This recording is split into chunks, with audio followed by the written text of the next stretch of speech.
먼저 창조의 은혜입니다. 첫 번째 만남입니다. 첫 주에 먼저 만나시면은 반갑게 맞아주시고 손을 잡아주시고 허경을 해주시면서 밝은 웃음으로 서로 만남이 이루어졌으면 좋겠습니다. 매주마다 만날 때마다 이러한 과정을 반복하면서 서로의 마음과 마음이 통하면서 하나님의 은혜가 충만한 시간이 되는 시작점이 되기를 간절히 바랍니다. 학습 목표는 하나님이 천지를 창조하셨습니다. 동반자가 성경을 통해 확인하게 합니다. 하나님의 형상대로 만들어진 인간이 범죄함으로 하나님의 관계가 끊어진 신분의 변화. 그 당시에는 의인이었지만은 제가 죄인으로가 변화된 그 과정을 알게 되고 그 다음에 사실 제일 먼저 중요한 것은 양육자가 학습 목표를 하고 난 다음에 첫 질문을 자연스럽게 웃으면서 하나님이 어떤 분이라고 생각해 오셨습니까? 한번 물어보시기 바랍니다. 물론 그 대답이 우물쭈물할 수도 있고 또 이상하게 네, 그렇죠. 저도 처음에는 그렇게 생각을 했었습니다. 이렇게 좀 더 동조해 주면서 서로 가까운 친밀감과 또 그분의 신앙 정도, 동반자의 신앙 상태가 어떤지를 확인하는 간음이 될 수도 있습니다. 믿음은 하나님이 어떤 분이며 어떤 성품을 가지셨는가를 아는 것이 믿음의 시작입니다. 그래서 나를 알아야 합니다. 내가 어떤 존재이고 어디서 왔고 어디로 가는지 지금 현재 이 시간과 공간 속에서 왜 머무르고 있는지 이 이유를 알아야 합니다. 우리가 만약 이거를 모른다면 열심히 방황하며 살고 있는 것이 됩니다. 중요한 것은 사람은 하나님과 교제하며 살도록 지음받은 존재였다는 것입니다. 그래서 하나님과 인간 사이에 결코 분리할 수 없는 특별한 관계가 있습니다. 그래서 하나님과 나와의 어떤 관계인지 알아야 내가 살아야 될 인생의 목표와 그리고 이상을 바로 세울 수 있고 올바른 신앙의 가치관을 가질 수가 있습니다. 제일 첫 번째, 하나님은 어떤 분인가? 하나님은 어떤 분이죠? 여기 성경 말씀에 창세기, 출애굽기, 레위기, 에레미야, 로마서, 디모데전서, 창세기 여러 말씀으로 여러 거 있지만은 대표적인 성경 구절만 공간을 고려해서 이렇게 제시했습니다. 창세기 1장 1절에 하나님이 어떤 분인가? 하나님이 천지를 창조하신 분입니다. 출애굽기 3장 14절 말씀에서도 나는 누구인가? 모세에게 이르시되 나는 스스로 있는 자이다. 그래서 또한 하나님은 태초로부터 스스로 존재하신 분이고 천지 만물을 창조하신 창조주이십니다. 이 세상 우주 만물을 창조하신 분입니다. 그래서 하나님이 레위기 에레미야 23장 24절에서 천지에 충만하지 않느냐, 천지의 어느 곳이든지 무소부재하신 하나님입니다. 그래서 전지전능하시고 무소부재하신 하나님. 로마서 11장 36절 말씀에서 만물이 주에서 나오고 그래서 천지의 만물을 하나님은 주관하시는 분입니다. 디모데전서 6장 15절 말씀에서 만왕의 왕이시면 만주의 주시라고 말씀하셨습니다. 그래서 하나님은 만왕의 왕이시고 만주가 주가 되시는 분이라는 것을 하나님은 어떤 분인가를 통해서 나눔을 합니다. 나눔 속에서 당신이 이제까지 하나님을 어떤 분이라고 생각해 왔나요? 이 부분을 통해서 아까도 말씀드렸지만은 양육자가 질문할 때 동반자가 틀린 답을 할지라도 동의해 주는 태도가 중요합니다. 틀렸다고 지적하면 동반자는 마음 문을 닫고 향후에 이 나눔의 1대1 제자 훈련의 진행이 어려워집니다. 사실 성경 말씀을 통해서 정확한 답을 자연스럽게 알도록 하는 것이 중요합니다. 그래서 양육자는 동반자가 마음문을 열 때까지 기다려야 하는 인내가 절대로 필요합니다. 절대로 질책하거나 또 이상한 표현을 하는 건 절대 금물입니다. 동반자가 마음의 문을 열 때까지 좀 더 가깝게 친절하게 또 그 마음에 여러 가지 부족한 부분이 있으면 양육자가 먼저 답을 말해주고 또 동의를 표하면서 이렇게 진행해 줬으면 좋겠습니다. 참고로 왜 하나님을 알라고 할까요? 호세아서 4장 6절에서 말씀 속에 보면은 하나님을 아는 지식이 없어서 망한다고 그랬습니다. 그래서 하나님을 알아가는 방법은 성경 공부나 기도, 예배, 뭐 여러 가지 역사의 공부, 또 인생의 시련과 고난 속에서 알아가는 방법이 있겠습니다만 지식이 없어서 이스라엘 백성이 망한 이유가 하나님에 대해서 무지했기 때문에 그렇습니다. 에베소 4장 13절에서 왜 하나님을 알고 할까? 믿는 것과 아는 것의 하나가 되라고 했습니다. 왜냐하면 믿는 것과 아는 것의 관계는 믿음은 관계를 맺는 겁니다. 하나님과 하나님이 나의 아버지고 나는 하나님의 자녀가 된다는 믿음. 아는 것은 교제의 삶입니다. 알아갈수록 교제가 깊어집니다. 남녀관계에서도 서로가 결혼하기 전에 또 결혼 이후에도 부부간에 서로가 알아갈수록 서로가 깊은 교제, 서로의 마음을 헤아리고 또 역지사지 않은 마음으로 이렇게 생각하면서 관계가 깊어지듯이 하나님을 알아가는 것은 교제의 삶 속에서 매우 중요한 부분입니다. 우리가 서로를 왜 모르느냐? 바로 아까 말씀드렸습니다. 왜 하나님을 알아야 하는가? 내가 신앙적 위치에서 내가 어디에 있는지, 마땅히 내가 어떤 존재인지를 알기 위해서, 그리고 하나님의 사람은 어떻게 살아야 될 것인가, 무엇을 할 것인가, 이것이 내 삶의 가장 중요한 핵심 요소이기 때문에 하나님을 알아야 하는 것입니다. 두 번째로 하나님은 어떤 성품을 가지셨습니까?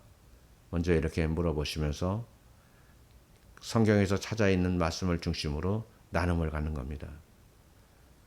출애굽기 15장 11절 말씀과 신명기 32장 4절 말씀, 시편 말씀, 그리고 요한일서 말씀을 통해서 하나님은 정말 어떤 성품인가? 거룩하시고 완전하시고 인자하시고 용서하시면서 정의로우시고 인자하시고 진실함이 주 앞에 있고 또 공의롭고 또 인자하심이 있습니다. 하나님의 성품은 나와의 어떤 관계가 있습니까? 이러한 성품을 통해서 나눔을 통하여 동반자가 어떠한 관계가 있는지를 나눔 속에서 말씀을 나눕니다. 하나님은 내가 어떤 성품을 소유하기를 원하십니까? 나의 부족한 부분에서 내가 어떤 부분이 필요한 건지를 나눕니다. 이 나눔을 할 때 보통 보면은 바로 대답을 못합니다. 그래서 조금 기다려주고 그리고 동반자가 나눌 때 제대로 답을 못하면은 양육자, 멘토께서 내가 생각하는 하나님의 성품은 이런 거라고 생각을 해왔고 나도 이 과정을 처음에 있을 때 내가 처음에 이렇게 생각을 했었는데 그 위에 하나님의 성품을 이렇게 알게 됐습니다. 이렇게 서로 대답을 먼저 양육자가 해주면서 동반자에게 동의를 구하고 동반자가 거기에 공감하면서 자기가 또 입을 열어 자기의 생각을 답할 수 있도록 길을 열어주시기 바랍니다. 하나님은 어떤 성품을 가지셨습니까? 두 번째 개석입니다. 우리가 어떤 성품을 가지고 계신지를 아는 것은 신앙생활에 매우 중요합니다. 그래서 하나님의 권능에 따라 부르는 이름이 있습니다. 여기에 지금 8개의 이름이 있는데 이 중에서도 우리가 많이 말씀을 나누죠. 출애굽기 15장 26절에서 여호와 라파께서 치료해 주십시오. 몸에 아픈 분들을 위해서 간구할 때 기도에 많이 쓰이는 하나님을 부르는 말씀이죠. 또 어떤 일을 할 때 여호와 니시, 승리를 주시는 하나님. 또 나에게 평강을 주시옵소서 여호와 샬롬 하면서 이렇게 말씀을 많이 해주시죠. 여기에 이렇게 권능을 부르는 이름을 추가로 이렇게 올려놨습니다. 세 번째, 태초에 하나님이 천지를 창조하셨습니다. 하나님을 창조하신 세상을 어떻게 보고 계신가? 이 보고 계신가를 우리가 창세기의 말씀 속에서 이렇게 쭉 찾아봤습니다. 1장 4절에 빛이 하나님이 보시기에 좋았더라. 1장 10절 말씀에 하나님이 보시기에 또 좋았더라. 창세기 12절 말씀 좋았더라. 18절 말씀도 좋았더라. 21절 말씀도 좋았더라. 그리고 또 25절 말씀도 6일 동안 천지 만물을 창조하시고 매일 창조물을 보시면서 마음에 심히 좋았기에 말씀하셨습니다. 그리고 특히 6일째 되는 날 사람을 포함해서 지으실 모든 세계를 보실 때에 심히 좋았다고 심이라는 말씀으로 매우 좋아하셨다는 말씀을 강조하셨습니다. 나눔을 통해서 이제까지 이 세상이 어떻게 만들어졌다고 생각을 하십니까? 통반자의 대답을 통해서 혹시 그동안에 다윈이 얘기했던 그 진화론적 생각을 갖고 있지는 않은지 이런 걸 혹시 알아보는 시간이 됐으면 좋겠습니다. 이 부분은 앞으로 창조론 속에서 굉장히 중요한 부분이기 때문에 좀 말씀을 하실 때 많은 나눔이 있으면 좋겠습니다. 네 번째, 하나님은 피조물과는 다른 방법으로 사람을 만드셨습니다. 사람은 어떻게 만들어진 존재입니까? 사실 사람은 하나님이 우리의 형상을 따라 우리의 모양대로 하나님의 형상을 따라 그리고 창세기 2장 7절 말씀 속에 생기를 그 코에 불어넣으셨다고 하셨습니다. 그래서 우리는 삼위일체 하나님의 형상을 따라 모양대로 지어졌고 흙으로 사람을 지으시는 그 코에 생명을 불어넣으셨습니다. 그래서 사람의 피조물과 다르게 지어졌다는 것이 바로 여기에 큰 차이가 있기 때문에 나누면서 한번 나눠보십시오. 그리고 요한복음 15장 5절 말씀에서 나는 포도나무여 너희는 가지라. 그래서 사람은 다른 피조물과는 다릅니다. 하나님과 교제하여 살도록 지음받은 존재입니다. 그래서 하나님은 포도나무여 저희는 가지입니다. 그래서 그 안에 거하면 사람이 열매를 많이 맺나니 나를 떠나서는 너희가 아무것도 할 수 없습니다. 추가 설명으로 창조론과 진화론에 대해서 좀 말씀을 드리겠습니다. 왜냐하면 이 진화론에 대해서 잘못 생각하고 있는 분들이 항상 창조론을 의심하는 수가 있기 때문에 그렇습니다. 우리가 살고 있는 이 세상은 어떻게 만들어졌을까요? 궁금하지 않으세요? 많은 학자들이 처음에는 궁금해하다가 세상의 첫 시작이 오래전부터 이렇게 연구해온 것을 더불어서 또 현재 예수를 믿는 수많은 사람들도 이렇게 이 부분에 의심하는 부분이 있습니다. 그러나 예수 믿는 사람은 이런 환경 속에서 세상 사람과 구별되어서 바른 신앙생활을 지속하게 할 수 있도록 더욱 창조론의 부분을 우리가 성경 말씀 속에서 내 신앙의 중심으로 잡아야 합니다.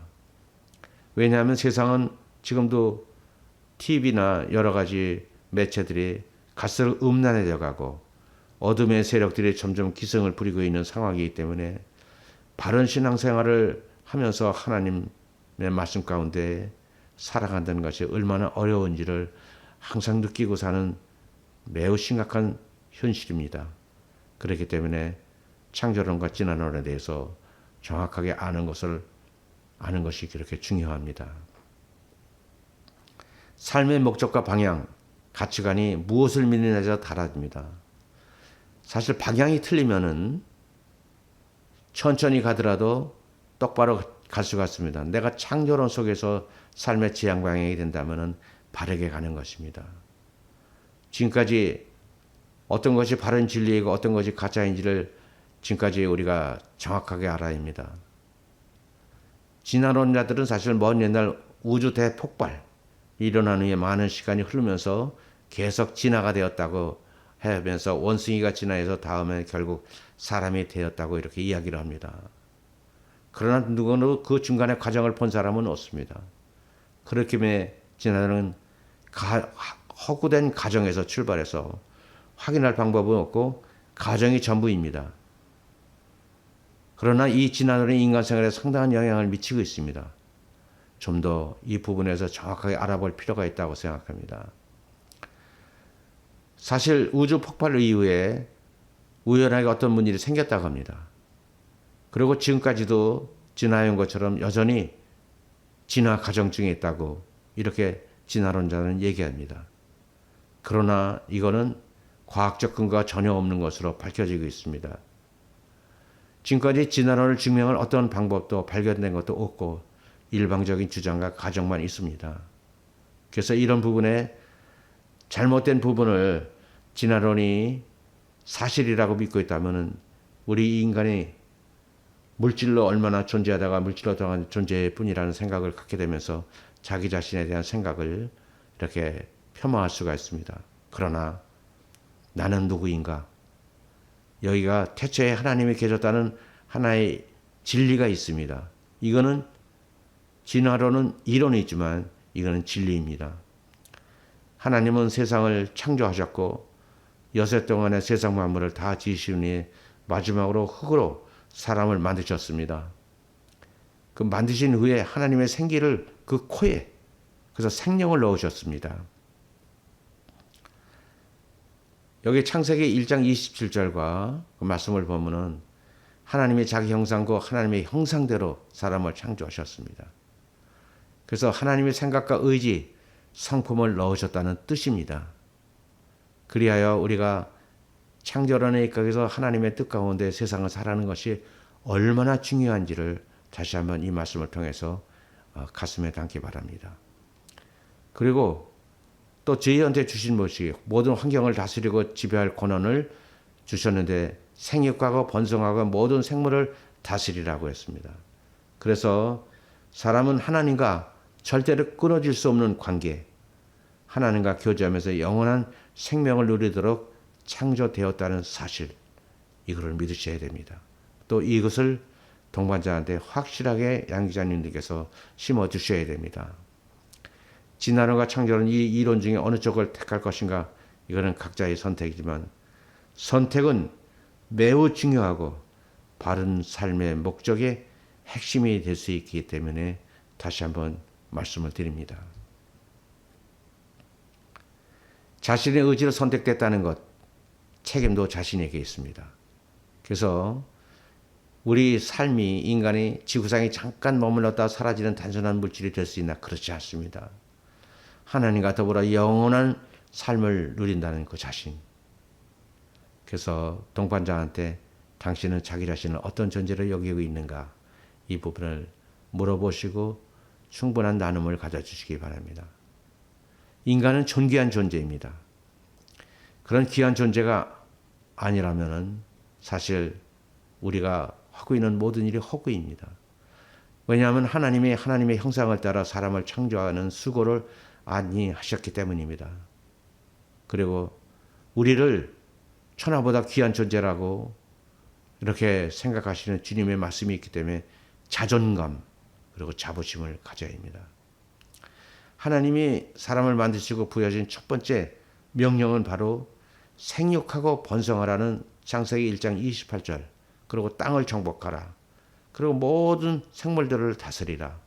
그래서 생육하고 번성하여 땅에 충만하라, 땅을 정복하라. 성령에 명시된 이러한 명령을 포함해서 세 가지를 보면은 문화혁명, 모든 만물을 다스리라는 성부 하나님의 명령과 땅끝까지 복음을 전하라는 성자 예수님의 선교 명령, 마태복음 20장 28절의 말씀이시죠. 그래서 내가 너에게 분부한 것을 가르쳐 지켜 행하게 하라. 볼지어다 세상 끝날까지 내가 너희와 함께 하리라고. 그래서 복음을 전하는 것, 그리고 성령 하나님께서 증인의 명령입니다. 성령이 너희에게 임하면 너희가 권능을 받고 예루살렘과 유다와 사마리아와 땅끝까지 복음을 전하는 명령. 이 명령이 우리에게 세 가지 하나님의 택한 자녀에게 주신 명령임을 우리가 가슴에 간직해야 됩니다. 환경을 관리해야 되는 이유는 바로 우리가 환경을 잘 관리하고 보존해야 합니다. 현재 우리가 남용하기 때문에 환경이 재앙 상태로 자꾸 변하고 있습니다. 이건 창조주인 하나님께서 우리에게 주신 것이 아니기 때문에 우리가 그런 부분에서 항상 믿음의 형제 자매님들이 가슴에 안고 우리가 그거에 적극 참여해야 됩니다. 여섯 번째로 하나님이 에덴 동산을 만드시고 사람을 그곳에 두셨습니다. 그리고 명령한 것이 있습니다. 무엇입니까? 명령은 다 주시고 나무 열매 내가 임의로 먹되 선악을 알게 하는 나무 열매는 먹지 말라. 그러면서 내가 먹는 날에는 반드시 죽으리라. 그래서 선악을 알게 하는 나무 열매는 먹지 못했습니다. 그래서 하나님께서 우리에게 주신 모든 부분에서 허용을 하시되 하지 않아야 될 부분도 분명하게 말씀하셔서 그 하지 않아야 될 부분 속에 항상 주님을 여호와 하나님을 바라보는 믿음의 중심이 되어야 되는 것을 가슴속에 간직해야 되는 것을 주셨습니다. 하나님의 명령을 지키라고 하신 이유가 무엇이며 만약 하나님의 명령을 어기지 않았다면 지금 어떻게 살고 있겠습니까? 한번 나눠보시죠. 그래서 우리가 하나님이 내 인생의 주인이라는 것과 그리고 죄와 사망의 지배 아래 살지 않고 하나님과 더불어 완전하게 삶을 살 수 있는데 이거를 거부하셨기 때문에 여자는 어떻게 만들었는가요? 아담, 남자의 갈빗대를 취해가지고 그 안에서 하나님을 여자를 만드셨잖아요. 그래서 아담이 이르되 그 하와를 보고 이는 내 뼈 중에 뼈요 살 중에 살을 이것을 남에게서 지은 여자라 부르리라 했습니다. 그래서 이 부분은 아내를 자기 자신처럼 보호하고 존중해 주어야 할 존재임을 인식시키는 말씀이라고 할 수 있습니다. 여덟 번째로 인간의 첫 번째 범죄는 어떻게 이루어졌습니까? 이 첫 번째 범죄가 보면은 하나님의 명령을 어기고 사단의 유혹에 넘어가서 선악을 알게 하는 나무의 열매를 먹지 말라고 하는데 따먹으면서 시작됐습니다. 왜냐하면 그 열매가 지혜롭게 할 만큼 탐스럽기도 한 보암직도 하고 이렇게 보였기 때문입니다. 그래서 우리들의 죄 짓는 어떤 동기로부터 시작해 보면은 죄는 먹음직하고 보암직하고 눈에 보여지는 안목의 정욕 이것이 미혹의 시작입니다. 그래서 이 안목의 정욕을 통제할 수 있는 믿음의 중심이 있어야 됩니다. 죄란 하나님과의 관계가 단절되는 것을 말합니다. 결국 이는 하나님의 뜻을 벗어나 자기가 인생의 주인이 된다는 것을 말합니다. 내 뜻대로 하나님의 말씀을 거부하고 그래서 죄는 하나님이 주는 그 반역, 말씀의 뜻 속에서 벗어나는 것, 관역에서 벗어나는 것을 의미합니다. 제멋대로 사는 것을 의미합니다. 이 죄는 전염과 정죄와 분열, 권세라는 속성을 갖고 있습니다. 아담의 번제는 하나님의 중심에서 인간 중심, 하나님 중심의 삶은 의인의 삶입니다. 그리고 인간의 중심은 죄인의 삶으로 우리가 신분이 바뀌는 것을 아담의 번제라고 할 수 있습니다. 아홉 번째, 하나님의 명령을 어기고 번제한 인간에게 어떤 결과가 주어졌습니까? 창세기 3장 16절에서 19절 말씀 속에서 땅은 너로 말미암아 저주를 받고 너는 내 평생에 수고하여 소산을 얻으리라. 로마서 말씀 중에 모든 사람이 죄를 범하였으니 아담의 후손들이 우리이기 때에 하나님의 영광에 이르지 못하였죠. 로마서 5장 12절 말씀 죄가 세상에 들어오고 죄로 말미암아 사망이 들어왔습니다. 죄는 결국 사망을 불러일으킵니다. 죄의 삭은 사망이요. 그래서 하나님의 은사는 그리스도 예수 우리 주 안에서 영생. 그래서 예수 그리스도를 나의 구주로 맞아들일 때의 영생입니다. 그래서 여자는 임신하는 고통과 산통을 겪어야 되죠. 그 남자는 평생 땀 흘리고 수고해야 그 소산을 먹을 수 있게 되어 있습니다. 즉 하나님의 영광에 이르지 못하게 되었고 죄의 결과로 영원한 사망과 흙으로 다시 돌아가게 되어 있습니다. 그래서 이 부분에 대해서 하나님의 명령을 어긴 아담의 죄로 인하여서 우리가 이렇게 힘들게 어려운 세상 속에서 죄와 죄에 된 이 어둠의 세계가 이 지배하는 세계 속에서 이렇게 힘들게 살고 있는 것입니다. 죄를 범한 후에 그로 인해 당한 고통에 대해서 한번 나눠보시죠. 한번 마음껏 충분한 시간을 가지고 나눠보시기 바랍니다. 10번째입니다. 인간이 범죄한 이후 성경에 나타난 세상의 의미는 에베소서 말씀 속에서도 어둠의 세상 주관 자들과 하늘에 있는 악의 영들을 상대함이라. 요한일서에서는 이 세상의 의미에서 육신의 정욕, 안목의 정욕, 이생의 자랑. 요한일서 5장 19절 온 세상은 악한 자에게 처한 것이며 그래서 모든 사람들이 육신의 정욕과 안목의 정욕과 이생의 자랑을 추구하게 되었으며 온 세상은 악한 자 안에 처하게 되었습니다. 그래서 어둠의 권세자 속에서 우리가 바른 신앙 생활을 하면서 하나님을 바라보는 게 얼마나 어려운지를 이 말씀을 통해서 다시 한번 마음에 두시기 바랍니다. 이제까지 세상을 어떤 시각으로 보고 있습니까? 동반자한테 물어보시죠. 사람은 육신적, 땅의 것에 초점을 두고 있죠. 육적인 것. 또 사람이 하나님의 말씀 가운데 성경적인 것, 하늘의 것에 시작을 마치고 영적인 것을 살 수도 있습니다. 선택은 우리입니다. 자유의지가 있기 때문입니다. 선택과 책임은 본인 자유임. 이 자유라는 것을 다시 한번 가슴에 간직하고 내가 하나님의 말씀 속에 성경적인 삶을 살 것인가, 세상적인 삶의 이생의 자랑과 육신의 정욕과 안목의 정욕을 희고하고 내 즐기기 위해서 살 것인가, 이거는 내 선택의 자유임을 다시 한번 간직하고 어떤 것이 잘못된 것을 나눔 속에서 잘 분별해 주시기 바랍니다. 하나님은 우주 만물을 창조하신 창조주십니다. 그리고 사람을 창조하신 분입니다. 인간을 하나님께서 창조하셨습니다. 어떻게? 하나님의 형상대로.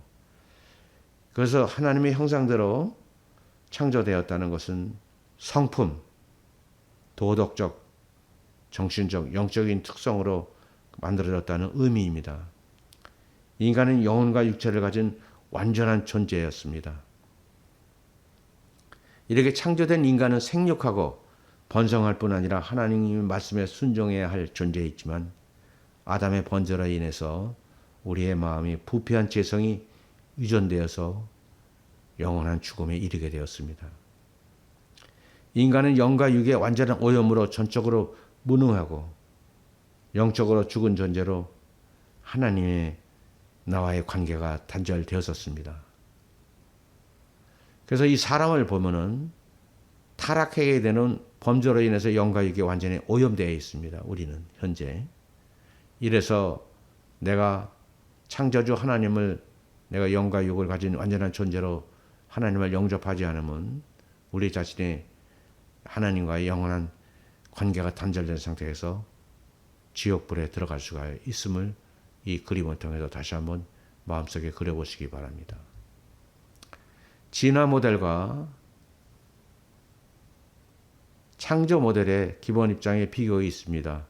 나중에 말씀을 나눌 때 동반자와 이 부분에서 진화 모델의 마음을 갖고 있는지 창조 모델의 마음을 갖고 있는지 나누면서 이렇게 쭉 하나씩 짚어주시면서 나눠주시기 바랍니다. 여기서 지금은 자연 법칙의 구조는 불변합니다. 생명의 출현은 생명은 생명으로부터만 기인합니다. 근데 진화는 무생명체로부터 진화한다고 했습니다. 인간의 특성은 본질적으로 동물과 구별되어 있습니다. 이 부분을 한번 마음속에 두시기 바랍니다. 오늘 이 일과의 과정을 모두 마치겠습니다.